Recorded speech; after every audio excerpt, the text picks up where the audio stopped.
A few days ago, some friends of mine and I got together on Zoom. And we do that periodically to just talk about some things and to catch up on one another. And you probably do the same with your elders. You give them opportunities where they can just have fun with their friends. So I think there were about six of us on the Zoom, and we started talking about relationships among each other. Who's doing this and who's doing that? Who has a boyfriend? All of us are widows. And one of my friends said that she has someone and she's thinking about maybe getting married, but he has children. And, it's hard for a woman to make it with a man who has children, and vice versa. It's just hard when you have children. But that's the situation because most elderly people have children and grandchildren who are so protective. And we can certainly understand that. And so she was telling us all about him and how she found him and all of that. So she had to give us the 411 on how she found him. So I said, well, where'd you find this guy? He doesn't sound like anybody who was in school with us or anybody I remember. She said, well, I found him in the obituary. I said, in the obituary? She said, yeah, that's how we find husbands, in the obituary.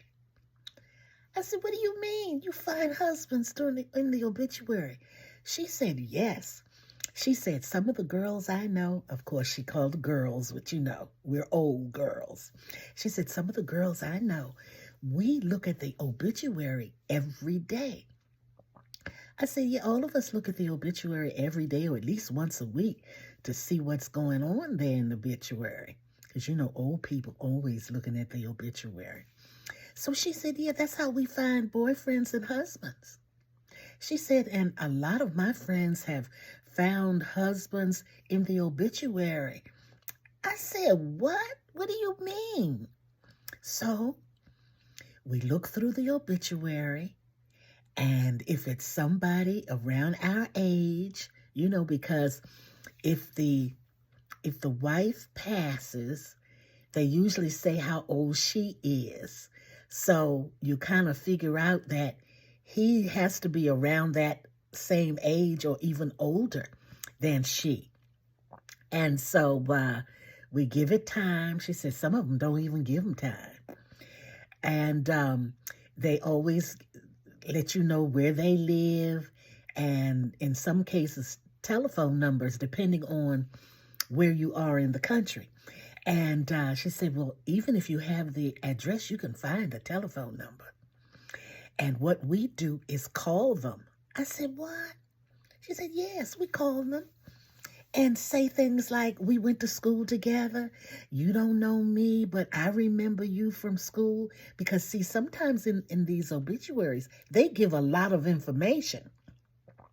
She said, yeah, we look at the obituaries in the newspaper. And then if we go to a funeral of someone we don't really know that well, but then there is an obituary on the program, we look at that obituary and we get all kinds of information on there. And later on, we call them up. I said, call them up? Call up a stranger? Yep, we call them up. And then we say that we're a friend of his wife, and she would want us to keep in touch with him. And she said, I've taken food to different men that I've talked to like that. I said, what? She said, yeah. How do you think some of us get married 2 and 3 and 4 times? We look at the obituary and we find people in the obituary. I never would have thought of that. I never would have thought of looking in the obituary. I mean, that sounds desperate, doesn't it? That rings desperate. And that's what I said to her. I said, girl, I didn't know you all were that desperate to find a man, especially somebody else's man, where they don't belong to anybody now because she's gone. And it's not that we disrespect her or anything. We just helping to take care of her husband. And my friend said, and it's all kind of women that's running after the same man. Because once you find out that he's available, you make yourself available. And sometimes he might have 2 and 3 women bringing food to the house. I said, what? Where have I been? I have been sleeping on this. I had no idea that something like this was going on, that there are women who are actually reading the obituary to find a husband. So I said, well, now, what's your next step? After you have identified him, found out where he lives, she said, then we call him on the phone. Call him during the day sometime, just checking. Because that's what you don't want to act as if you are running him down. So you just kind of checking on him, just checking in to see how you're doing. You need anything? And most of the time he says, no, I don't need anything. But you will say, well, I just made a pie. You feel like having a pecan pie or an apple pie? I just made a peach cobbler. You want one? That's how you get in, she said. Yeah. And once you actually are able to go to the house and get into the house, then you can kind of look around and see how things are and if it's worth it to you. I said, what? I said, I can't imagine anybody doing that.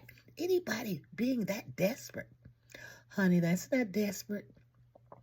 And once you find out how the place is and all of that, then that's when you call on a more regular basis. Now, she said, now, you don't want to wear yourself out. You don't want to wear your welcome out.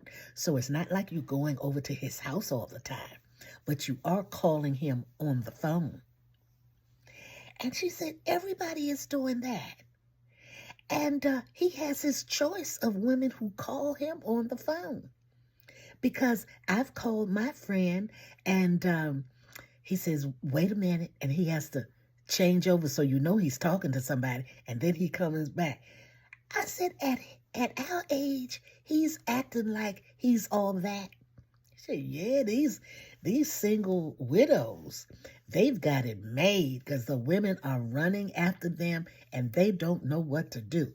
So in some cases, if they don't know what to do or they're nervous, because they're not used to the women pouncing on them like that, then they want to settle down with one woman because they get tired of the hullabaloo. I said, so that's how you got this guy that you're talking to? Yep, that's how I got him. And he wants to marry me, and I'm considering marrying him. She said, but the problem is his children. I don't know if they're going to like me or not. I said, they'll like you because you're a likable person. He said, but I don't know. I don't know if they're going to like me. You know, that's the biggest thing. I wish he didn't have kids. I wish he didn't have kids. I said, well, now what are you going to do? Are you going to live with him? Is he going to come live with you? Or are you going to sell your house and go? Are you all going to get a new something together? She said, you know, I think what I want to do is have our children get together, his kids and my kids, and then we all talk about it. They might appreciate that. I said, you know, that makes a lot of sense. That makes a lot of sense. I said, because they probably don't know you. And if you get together, they will see your children. Then your children will see their children and kind of see what kind of vibe is going on. She said, but we shouldn't have to be depending on our kids. We're old enough to make the decision if we want to get married or not. Our kids shouldn't have anything to do with it. I said, that's right. Your children should have nothing to do or say about who you choose to spend the rest of your life with. But we know in reality, children can make things very difficult for their parents if they don't like the the spouse. So I say all that to say this. It's hard out here. It's hard out here, even as an elder, because you would think that there would be nobody trying to prey on the elders. We already have the scammers trying to scam us. But now we have women and men who are also looking for women. And they want women who have a little something. Of course, see, they don't know what you have, really. They don't know what you have. But sometimes they can put two and two together, depending on what you talk about and how you say it. And they're smart, and they can, if they start talking about investments, and you can talk about investments too. If they start talking about other properties, and you can talk about other properties too. So there are a lot of different ways that even the elderly can pull the okey doke.